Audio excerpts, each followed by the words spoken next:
আল্লাহ রাব্বুল আলামিন সূরা মুজাদ্দালাহ ১ম নম্বর আয়াতে কি বলছেন? আউযু বিল্লাহি মিনাশ শাইতানির রাজিম। বিসমিল্লাহির রহমানির রহিম। قد سمع الله قول التي تجادلك في زوجها وتشتكي إلى الله الله يسمع تباركما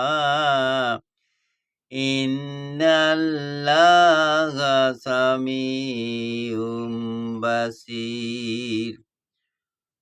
আল্লাহ রাব্বুল আলামিন অবশ্যই স্ত্রীলোকটির কথা শুনেছেন যে তার স্বামীর ব্যাপারে আপনার সাথে বাদানুবাদ করেছিল এবং আল্লাহর দরবারে ফরিয়াদ করেছিল।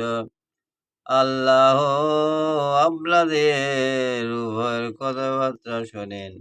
আল্লাহ তো সর্বশ্রোতা ও সর্বদ্রষ্টা। আল্লাযীনা يُظَاهِرُونَ مِنكُم مِّن نِّسَائِهِم مَّا هُنَّ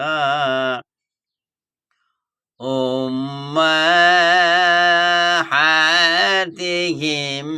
إِنْ أُمَّهَاتُهُمْ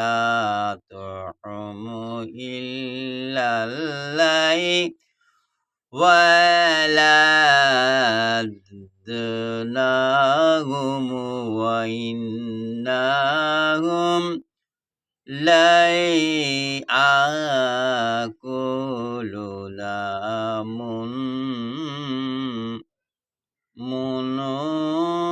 مُنكَرًا مِنَ الْقَوْلِ عُرًا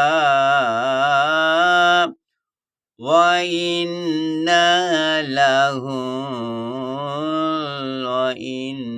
اللَّهَ لَعَفُوٌّ